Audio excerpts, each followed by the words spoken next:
finally, the Xing or Ssing, however you want to call it, 2207 and 2208 1800 kV motors.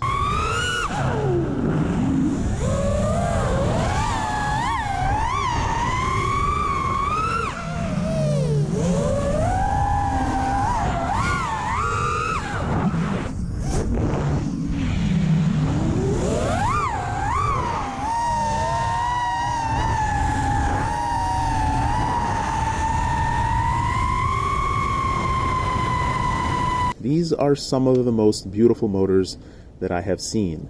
They are so pretty, I couldn't stay away from them. They also happen to be very good construction. So I came out with my Hawksky motor a while ago, the 2208 motor, and I really like that motor a lot. It's a really great motor. However, it's not just one motor that is kind of my spec. It's, as I tried to point out in the product description, my spec is a spec. It's not one particular motor. So any motor that meets the spec that I am looking for, that I like, that I want, is going to perform very similarly. And this is, I believe, the second motor that I've seen that actually meets the spec that I prefer. And that's really good to me. I think it's a fantastic motor. So what is that spec? Well, I look for all the highest quality stuff. I look for, first and foremost, 2208. I like the 2208 size more than the 23 anything else size. I look for the KV, something around 18. Well, I'll talk about KV in a second. I look for the hollow titanium shaft, look for strong magnets, 1.8 to 1.9 millimeter thick magnets, curved magnets, 0.15 millimeter laminations, single-stranded windings, nice enamel on the windings, the high temperature enamel on the windings, the high durability metal, the 775 metal, and the screw bottom shaft, and the 9mm bearings, and there's just a bunch of other things. The lip on the bottom of the magnet is just, there's a lot of things that are included in this spec, and these are the second motors I've seen that meet that spec, which is really nice. Something I would say about the KV is that KV is really specific to each motor. It's not like you just throw a KV on a motor and that's that. Based on the magnets and the way the stator is designed and the windings that are used, the optimal KV range for the motor changes. But in the 2208 size, in the spec that I have spec'd out, I feel around the 1800 kV is ideal. Somewhere between 1800 to 1850 kV is ideal for 5-inch acro, and that's exactly what they have here. So the kV on these motors is supposed to be 1800 kV, but it feels like it's actually a little bit more than 1800 kV, because compared to my Hawksky motors, it feels just a touch more powerful, which is actually a good thing. I prefer 1850 kV. I just went 1800 on my Hawksky motors because I figured people wouldn't go for 1850 kV. They just think it's too high. So 1800 is just an easier number to sell. I could have made it 1850 and said it's 1800, but I just don't like doing that. Anyways, let's talk about this motor. So this motor, let me take it apart so you can see the inside. Like I said, has all the spec that I really like. And when you look at the inside, and I'm going to take apart the Hawksky also, there are some differences between the Xing and the Hawksky motors. And I'm comparing them to because these are the most comparable motors that I have. There's nothing else that really compares to these two motors. Everything else is lacking in some minor department somewhere. But there's only one major difference. While they both share very much the same spec, the Xing motors have thicker magnets. So the Hawksky motors, the original Hawksky motor in the 2207 that they made, that I asked them to make in 2208, it actually had 1.6 millimeter thick magnets, and I wanted to make them 1.8 millimeter thick to actually meet my 100% spec, which they don't actually, but they're pretty darn close.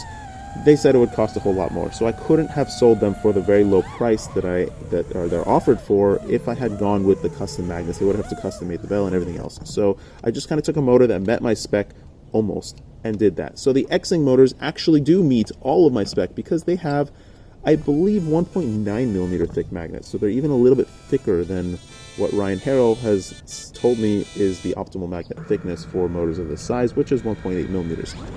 But that's okay, having more is better, no? The downside to that is that the Xing motor does weigh more. So with long wires, the 2207 weighs 34 grams, and that's the same weight as the Hawksky 2208. The 2208 Xing motor weighs 37 grams with long wires, and note that the long wires are probably around 2 grams. So you're talking about about 2 grams more than the Hawksky motors, which is unfortunate, but it's also not a deal breaker. It's not a killer. also for a motor that's so darn pretty, so super pretty. Also, another thing you'll notice is that there is like a little washer or a rubber band or a rubber O-ring on the top of the Xing motor. I don't totally know. I've seen that on some motors. I feel like it's to kind of protect the bearing and take shocks, but I'm not so sure. Maybe it's there to just keep pressure when you screw the screw on the bottom. I also didn't bring the screw out here with me, but the screw is a 2.5, an M2.5 screw that has a socket head for 2mm wrench driver. So you can use your regular M3 driver to unscrew and screw in the motor. And I'm really happy to say that the screw underneath, there's no washer or anything, so it's not annoying like that. And you can actually tighten the screw, and it doesn't tighten the motor. So people that have experience will know that on many motors they have like a washer and they have various other mechanisms with the screw, and if you tighten the screw too much, you actually limit the actual ability for the motor to spin, so it's actually causing friction. So you have to kind of loosen the screw, and you must use Loctite to prevent it from coming apart. These screws have Loctite on them, but you can tighten them. I mean, I wouldn't recommend going nuts, but you can tighten them and they will still spin the same as if they weren't tight.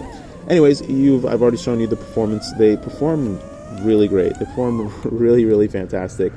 However, one thing I would say is that the weight of these motors are an issue. All these motors, the weight of a motor above 31 grams for an acro quad is kind of getting a little up there, and it's becoming really difficult now to fall into the ideal weight range of 580 grams to 600 grams. When you start going above 600 grams, you really start killing your performance significantly. Now, all my quads are now up at the 640 gram range, thanks to the 6S battery, it weighs 10 grams more, and thanks to these motors that are now 10 grams more. And so I just got there. I added a little bit more carbon to my frame because I couldn't deal with the inconveniences or the lack of durability. So it really just got up there, and now my builds are heavy.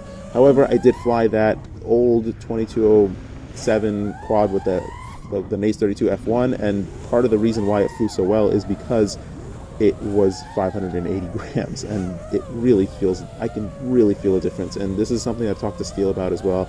He also says somewhere in the 580 to 600 gram range is where he tries to get his quads at, and they're all around that 600 to 610 grams, and they fly really nice because of that weight. It's just easy to throw around. It's a really magic number. Also, the other thing is that the Xing motors come with a low profile lock nut, which I really wish that they didn't do. And originally the Hawksky motors also came with a low profile lock nut, which I hate. You can't actually get a grip on these lock nuts. And so the ones that are shipping, that I'm shipping, that I spec'd out, I had them include this lock nut, which is not a low profile, it's a regular lock nut with no flange. And we don't really need the flange, it's putting enough pressure on the motor already, on the prop already, so you can actually grab it with your wrench to screw and unscrew. I would really have liked to see the Xing motor just have an extra millimeter of shaft so that you can use a regular full-size prop nut. But also, let's take a look at it. It just looks so pretty on the quad. The shape of the motor is just so nice. And let's actually go over that shape. So how do they actually make this freaking motor?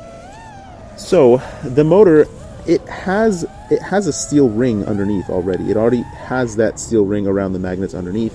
And then they manufacture a ring of aluminum to slip over the steel. And yes, that adds weight, but it also adds a heap of durability. And I'll show you why. Most motors, you can take their bell and just squeeze in your hands, and you can deform the bell. So if you look really close, I'll show you. I am actually, in my fingers, deforming this bell. It's really hard to see on camera, but I can see it in person. But it is definitely deforming under my pressure. With the Xing motor, you can't. I can't deform it. And while this is not a test in any regard, in any respect, if I can deform it in my hands, what do you think a knock against the curb or something is going to do? Of course it's going to bend the bell. The bell is the weakest part of the motor, and it's the easiest part to hit. In fact, when racing, people moved from 2405 motors back to 2207s because they were breaking their bells so much easier on 2405 because the motor was physically wider. So it's something to be said that the Xing motors do definitely feel a lot more sturdy, a lot more solid, and it's just such a beautiful bell. It's a pain to manufacture, but it's such a beautiful bell, such a beautiful looking motor. Additionally, this video has already gone on way longer than I expected. Additionally, they're coming out with a couple more color options and pattern options, which are just mind-blowing. When you look at motors, when you see how motors are manufactured, you can kind of tell how a motor is made when you look at it. But this new color thing, like, I don't know how they're pulling this off. The anodizing of the bell and aluminum, it's just wild. I don't know how they're able to get these weird, like, graffiti color combinations. It's crazy, but it's so, so beautiful. So yeah, an excellent motor. Highly recommended. Really, really highly recommended. I love the KV. I love the construction. Everything about this motor is amazing. I wish it was maybe a gram or two lighter. Maybe a gram and a half would be nice. But aside from that, it's just a phenomenal motor. Second motor that really meets my spec, just about 100%. So massive kudos to iFlight and Xing. They're doing really good work, and they have a lot of interesting stuff coming in the future as well. Lastly, the Xing motor bell will actually fit over the Hawksky motors, and it has actually, never mind, the air gap is not as tight, but they do fit. So if they do plan on selling the bells independently, you could probably just buy the bells and put them over your existing 27 or 22.8s. That's pretty interesting. Okay, don't forget to floss. The next video is going to be on motor theory, torque, and all that other stuff. That corrupts the birds. You know that the sound of it is not good for the birds. This is the park. This is not the playground. I got kicked out by the bird lady. My noises are disturbing for the birds. My noises are birdly disturbing. I'm sorry for the birds. I'm sorry, bird lady.